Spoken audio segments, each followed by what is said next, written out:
La Genèse, chapitre 2. Ainsi furent achevés les cieux et la terre, et toute leur armée. Dieu acheva au 7e jour son œuvre qu'il avait faite, et il se reposa au 7e jour de toute son œuvre qu'il avait faite. Dieu bénit le 7e jour, et il le sanctifia, parce qu'en ce jour, il se reposa de toute son œuvre qu'il avait créée en la faisant. Voici les origines des cieux et de la terre quand ils furent créés.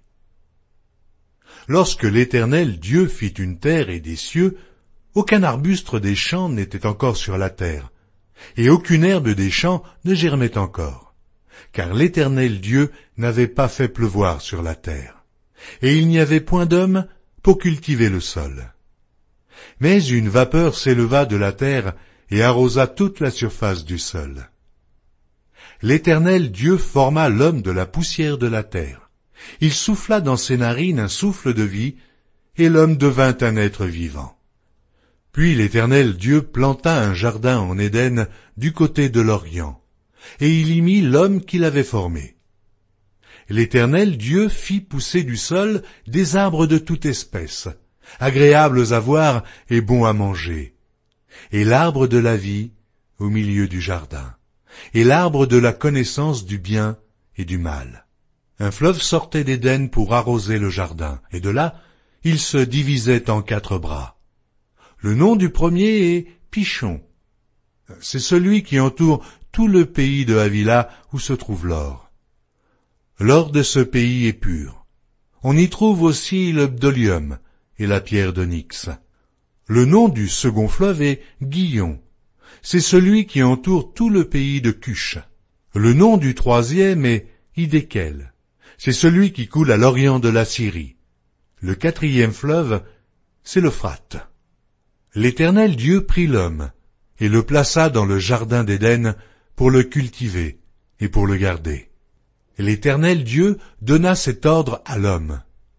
Tu pourras manger de tous les arbres du jardin, mais tu ne mangeras pas de l'arbre de la connaissance du bien et du mal, car le jour où tu en mangeras, tu mourras. L'Éternel Dieu dit, il n'est pas bon que l'homme soit seul. Je lui ferai une aide semblable à lui. L'Éternel Dieu forma de la terre tous les animaux des champs et tous les oiseaux du ciel, et il les fit venir vers l'homme pour voir comment il les appellerait, et afin que tout être vivant portât le nom que lui donnerait l'homme. Et l'homme donna des noms à tout le bétail, aux oiseaux du ciel et à tous les animaux des champs. Mais, pour l'homme, il ne trouva point d'aide semblable à lui. Alors l'Éternel Dieu fit tomber un profond sommeil sur l'homme qui s'endormit. Il prit une de ses côtes et referma la chair à sa place.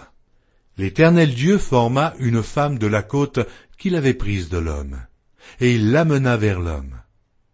Et l'homme dit, voici cette fois celle qui est os de mes os et chair de ma chair. On l'appellera femme, parce qu'elle a été prise de l'homme. C'est pourquoi l'homme quittera son père et sa mère et s'attachera à sa femme, et ils deviendront une seule chair. L'homme et sa femme étaient tous deux nus, et ils n'en avaient point honte. La Genèse, chapitre 2. Ainsi furent achevés les cieux et la terre, et toute leur armée. Dieu acheva au 7e jour son œuvre qu'il avait faite, et il se reposa au 7e jour de toute son œuvre qu'il avait faite. Dieu bénit le 7e jour, et il le sanctifia, parce qu'en ce jour, il se reposa de toute son œuvre qu'il avait créée en la faisant. Voici les origines des cieux et de la terre quand ils furent créés. Lorsque l'Éternel Dieu fit une terre et des cieux, aucun arbuste des champs n'était encore sur la terre, et aucune herbe des champs ne germait encore, car l'Éternel Dieu n'avait pas fait pleuvoir sur la terre, et il n'y avait point d'homme pour cultiver le sol. Mais une vapeur s'éleva de la terre et arrosa toute la surface du sol. L'Éternel Dieu forma l'homme de la poussière de la terre. Il souffla dans ses narines un souffle de vie, et l'homme devint un être vivant. Puis l'Éternel Dieu planta un jardin en Éden du côté de l'Orient, et il y mit l'homme qu'il avait formé. L'Éternel Dieu fit pousser du sol des arbres de toute espèce, agréables à voir et bons à manger, et l'arbre de la vie au milieu du jardin, et l'arbre de la connaissance du bien et du mal. Un fleuve sortait d'Éden pour arroser le jardin, et de là, il se divisait en 4 bras. Le nom du premier est Pishon. C'est celui qui entoure tout le pays de Havila où se trouve l'or. L'or de ce pays est pur. On y trouve aussi le bdolium et la pierre d'onyx. Le nom du second fleuve est Gihon.